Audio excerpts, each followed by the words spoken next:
Jagung ini sudah disimpan 1 bulan lamanya, tapi rasa manis dan kesegarannya tidak berubah.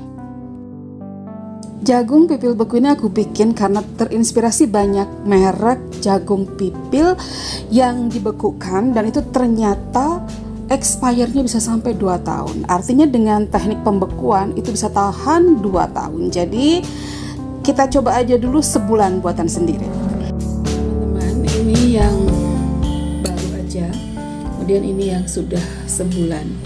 Jadi kita akan membandingkan rasanya itu apakah jauh beda atau enggak ya. Ini yang baru dulu. Bismillah.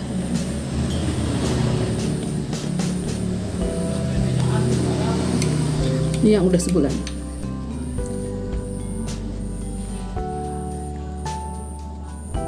Ya. Oke. Bismillah.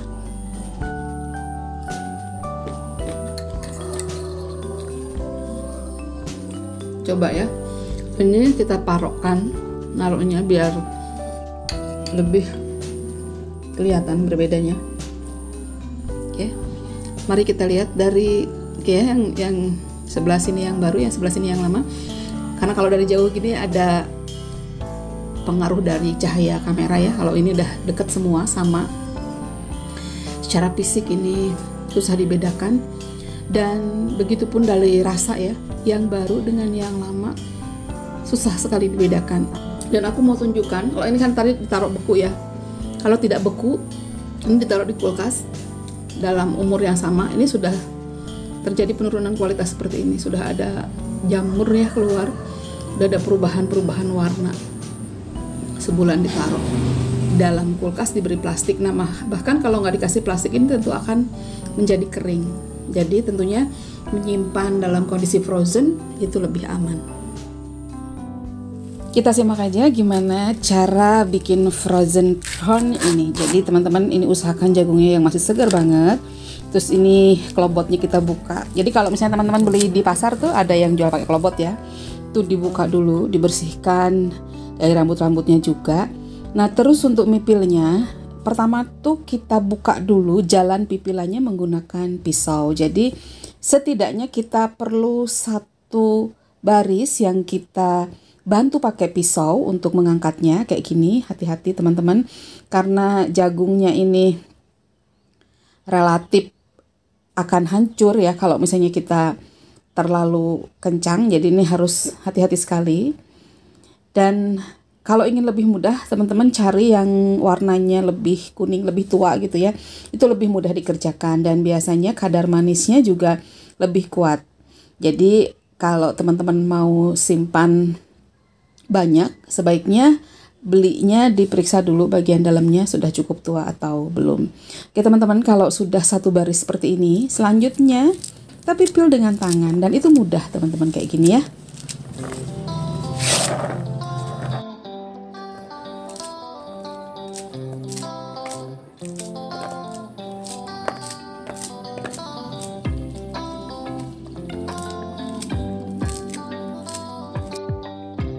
Kelebihan memipil dengan tangan itu biji jagungnya relatif mulus-mulus dan tidak terluka.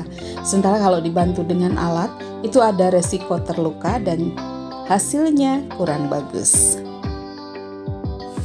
Selanjutnya kita akan blansir jagung ini.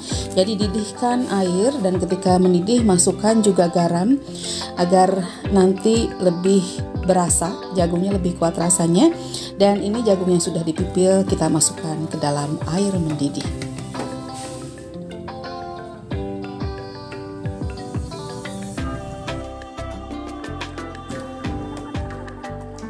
Bisa dilihat ya, ini warnanya menjadi lebih terang dan lebih kuat. Jadi kuningnya lebih kelihatan. Ini menjadi salah satu tanda bahwa jagungnya mulai matang.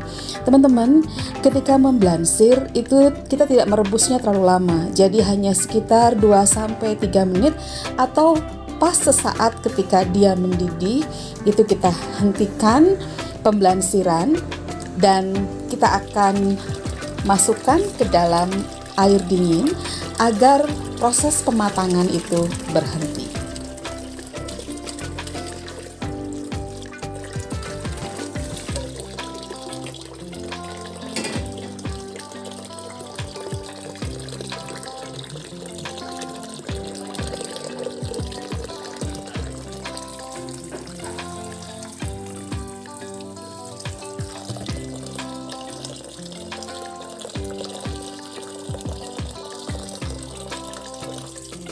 kita bisa pegang. Kalau sudah dingin, tidak lagi terasa ada hawa panas, maka berarti ini sudah bisa kita tiriskan. Nah, teman-teman, sekarang kita buang airnya dan kita tiriskan.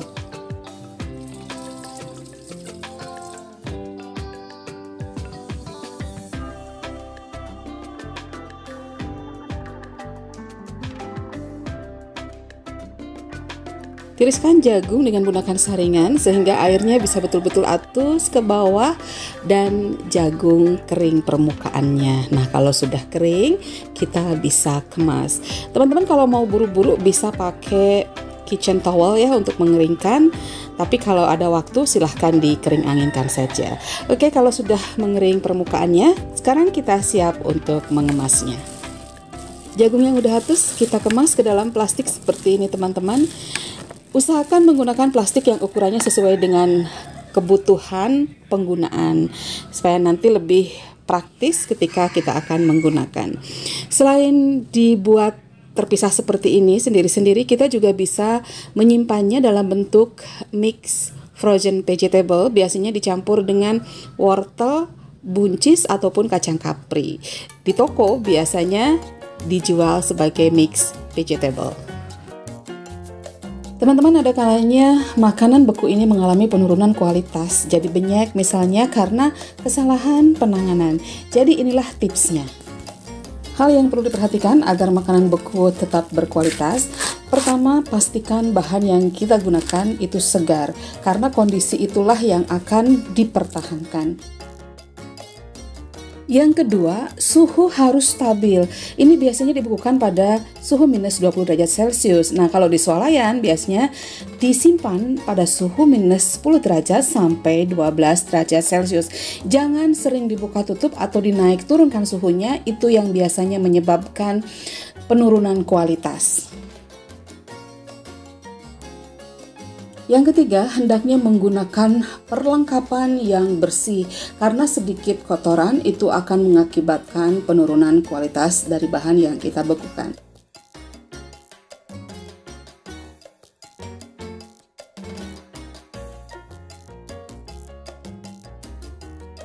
Dan yang keempat ya, yang terakhir, sedapat mungkin udara di sekitar bahan itu sedikit, kalau bisa malah divakum.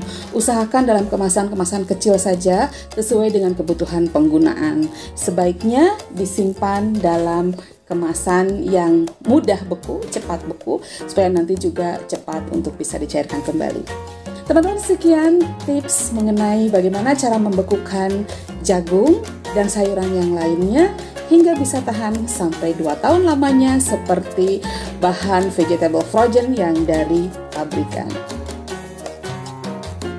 Sekian, semoga bermanfaat. Jangan lupa untuk tetap berbagi, berbuat manfaat pada sesama. Assalamualaikum warahmatullahi wabarakatuh.